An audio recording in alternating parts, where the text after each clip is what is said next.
The new narrative in the Mulembe nation is that people are fed up and done with people like Mudavadi and Wetangula and those legacy politicians. That's the narrative. It's not even being created by Natembea. It's not even being created by Boni Khalwale. That is the mood on the ground. The Luya are fed up. If Malala goes for it, Khalwale goes for it, and else there's another lady called the woman rep. Yeah. But as I will have them for breakfast. What do you mean? Yeah. They have to decide between them, especially between Malala and Boni. One has to go for it, surely. That's just, it's common sense. You don't have to think about it. The political dynamics in the country and the circumstances will determine who between Sifuna and Natembea then plays at the national level in terms of if the Luya were to produce a running mate. Would it be Natembea or would it be Sifuna? If the Luya were to produce a presidential candidate, would it be Sifuna or would it be Natembea?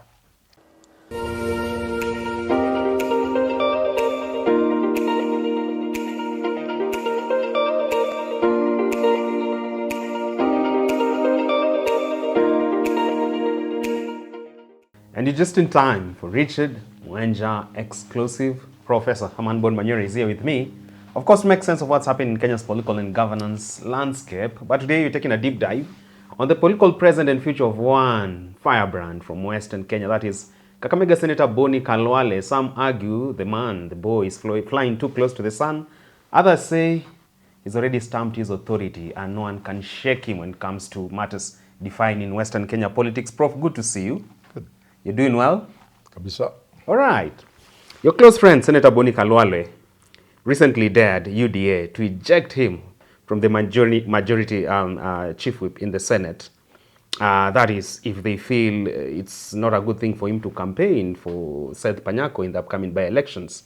Some say you are fighting your own, you are fighting Wetangula, you are fighting Mudavadi. So from how you look at the latest development from Senator Boni Khalwale, is he justified to go on the other end, join the united opposition entourage and campaign for Panyako when his own UDA has interest in that particular by-election? You see, it is his right. But he is operating within the confines of the law and is breaking the law. The law states that being a member of a political party, if you go ahead to campaign for another party, promote the interest of another party, then you will be deemed to have abandoned your political party, and for that reason you're supposed to lose your parliamentary seat. And now we say we want to be Singapore. Yeah. And even such a obvious laws we can't follow. Laws that are supposed to create order. Yeah. So that what we do within our political space is civil. People are not at war with each other. There are rules of engagement covered by the law, an act of parliament, by the statute. Over the years, we have seen men and women, do all manner of things to their own parties and get away with it. And even those who have, like Osozi and I think I can remember Osozi and where their parties have attempted to remove them. The process has been long, tedious, and not even useful to anybody. And when it goes to courts, I keep saying this. Courts will be our undoing. The judiciary? So, for example, Boni Khalwale is my friend. Sure. If UDA starts a disciplinary process, it should take 1 month for him to leave Parliament. And if he goes to court, the court should dismiss him on the first morning he appears in court. But the courts will hear it for 2 years. But Gloria Robas was done in record time. Gloria Robas. Where is she? She got ejected from the Senate. From the Senate? Yeah, you see, now that is political. We do it when it serves us. But the law has to be respected. The moment society gets to a point where laws are applied selectively, or where laws are left for the poor, or where laws are used for political expediency, where laws are ignored when it is convenient to ignore them, that society is not safe. Prof, would you say it's actually, I mean, But underwhelming? Boni is a good man. He's my friend, my brother. He's justified to support Panyako. Panyako. And even as he breaks the law, he violates the law, political parties, whatever. But then you can't blame Boni Khalwale. Why are you saying That's what we have normalized in this country. That law, that part of the law has never been respected. And organs, including the political parties, tribunal, whatever, has not been of much use. The courts have not been of much use. So Boni Khalwale knows he will get away with it.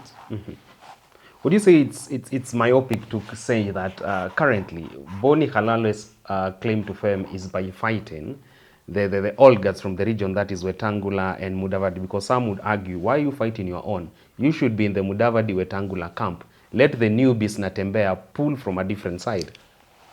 The new narrative in the Mulembe nation is that people are fed up and done with people like Mudavadi and Wetangula and those legacy politicians. That's the narrative. It's not even being created by Natembea. It's not even being created by Boni Khalwale. That is the mood on the ground.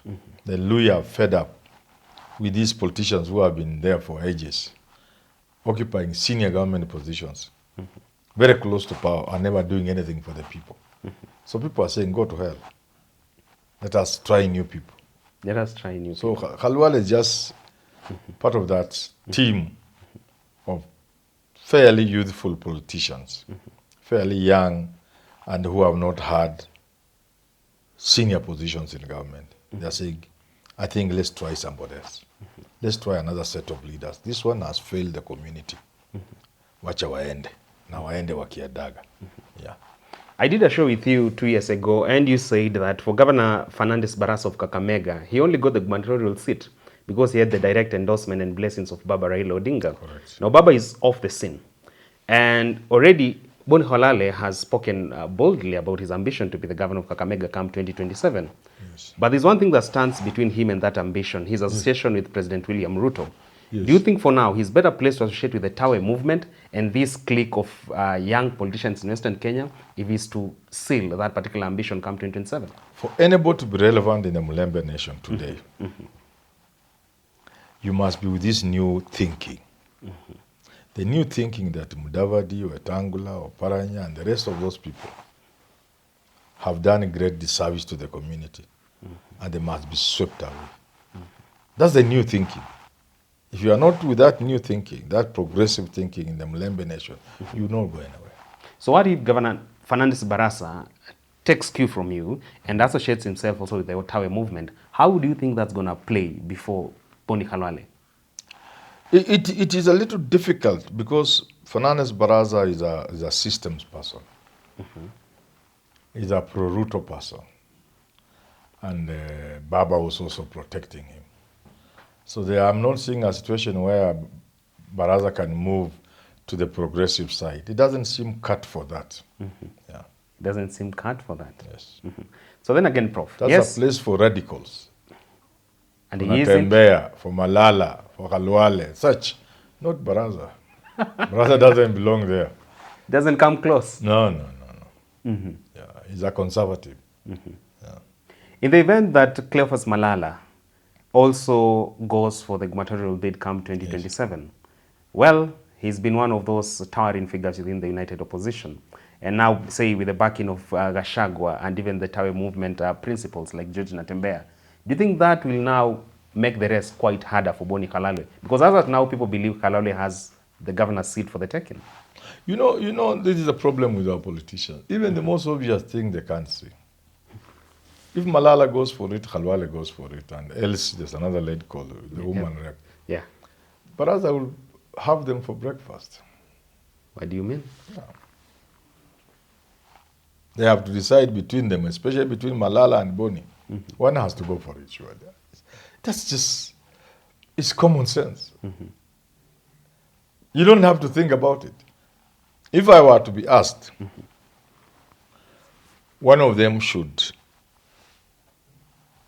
do the presidential bid, be in the presidential team, to be given a senior cabinet position, because they will win, and most likely they will win. So if you ask me to arrange Kakamega for you, Sure. Boni Khalwale goes for governor, which he will get if Malala supports him. Malala should remain at the National Secretariat to ensure there is a strong lawyer in the team campaigning for the presidency. And he do the job very well. Lishenga, the friend of mine, Lishenga Daktari should go for the Senate. But if Lishenga thinks he's young, he can wait for another 10 years or 5. Then Malala can go for Senate. But I would think Malala fits very well in the national campaign team for the presidential election, for the united opposition. Nobody can represent the Western more than him. And when they win, if they win, then he becomes a senior cabinet minister. He's still young. Boni will be governor. He'll come back and be governor if he wants. Then Lishenga can be like a senator. There's a radical you've left out in your matrix, and that is Ayub Savula, DG, Kakamega County. Of late, do you think he's slowly fading away from that element he's always been known for? Savula, my friend, is confused. He's neither here nor there. Ayub Savula? Yeah. He's my friend, very good friend of mine, but he's confused. When you play politics of pleasing people and sycophancy, so it may not take you far. Savula and sycophancy in the same line? Yeah. So, even running mate, I don't think he'll be given. Come on. And even if he gets, they will lose. So long as Malala and Boni Khalwale, Mtetezi, Bullfighter, listen to me, there is no chance they could win, any of them could win. Malala has to support Khalwale. Then Malala either goes for Senate if Lishenga can be prevailed upon to leave. And I don't even know whether Lishenga is running, I'm just figuring out. Yeah. Or Malala goes for Senate, or Malala remains at the national level. Yeah. So what lifeline exists for Ayub Savula if he's... Nothing. Savula is wasted and finished. Spent cartridge? It's a spent cartridge. It's finished. In the politics, it's finished. He can try other things. You know, he's a shrewd man. Don't underrate him. There are many things he can do, but for politics, he's gone.